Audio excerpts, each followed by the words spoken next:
WeWork Corporation, one of our nation's largest co-working spaces, valued at over $47 billion, just filed bankruptcy. So in this video, I'm going to share with you what that impact is going to be on the commercial industry and why it matters to you and to myself. All right.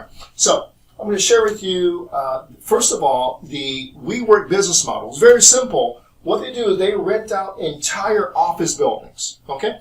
And then they will re-rent it at a higher price, right? By leasing out different spaces and creating more income, okay? More income here than what the payments were here. So after a few years of doing this, their property or their company became valued up to $47 billion at some point and had a stock price of $520 a share, okay? As I record this video, the stock prices are at $1.25, okay? So what I want to do is share with you, and it's really important, how they failed. So many lessons there that we can use today to be successful. What its impact, the bankruptcy impact of WeWork is going to be on the commercial real estate industry, and it's huge, okay? And then why it matters to you and me. So there's some lessons here that we can take forward and help us become better commercial real estate investors. Let's get started.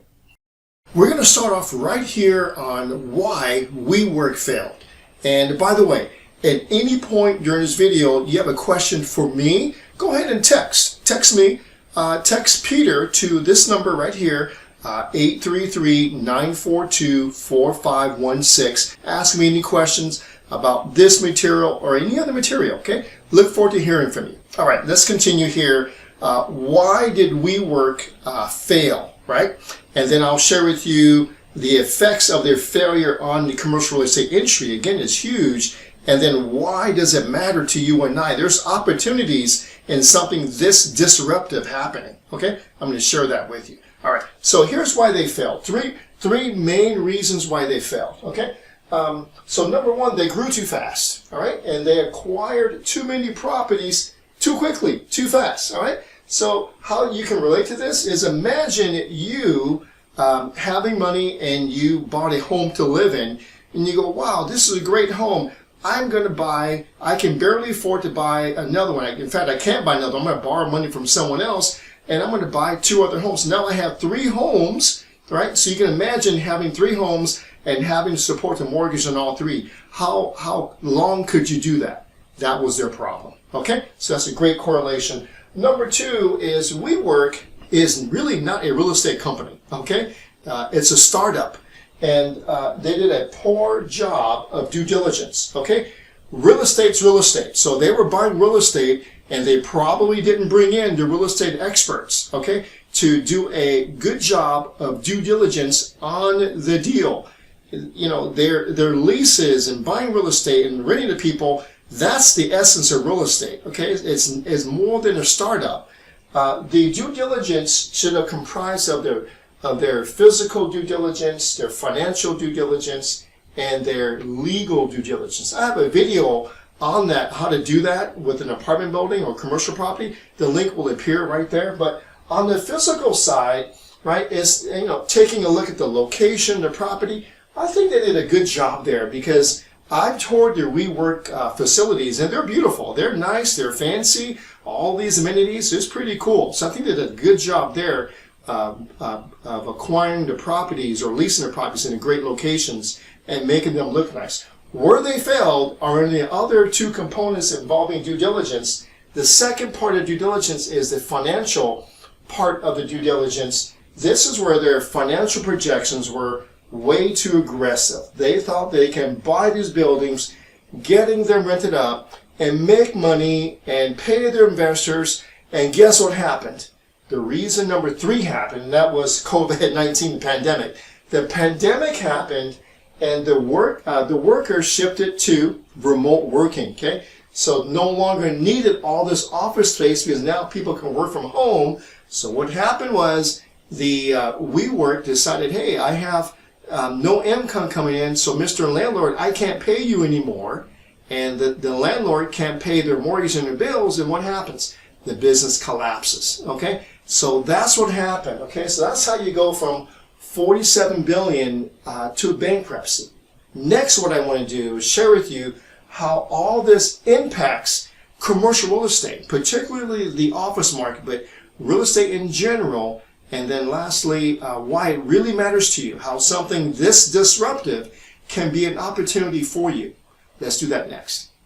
All right, so this third and last part, what I want to do here is share with you the effects of WeWork's bankruptcy on the commercial real estate industry, and then share with you why it matters to you and I. Okay, all right, here are the effects. I currently, my direct market is the San Francisco Bay Area, where WeWork is headquartered.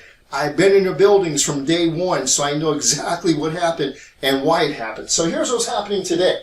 Okay, so because of the bankruptcy, the office vacancy in my area is already at 30%. So and so with WeWork's bankruptcy, it's just going to get worse. Nationally, we're already at 20%, and WeWork being a national company, this number is going to decline.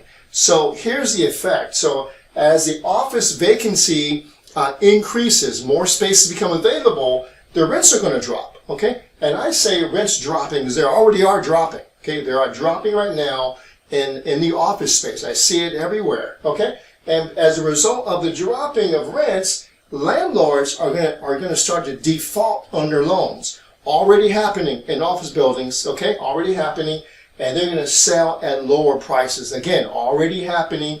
A building that I'm very familiar with in my city. A 2021 valuation was about $220 million and is sold for $70 million cash. Okay, it happened right there. It's all over the news. Okay, and then so when all this happens, this WeWork bankruptcy, it's a massive disruption.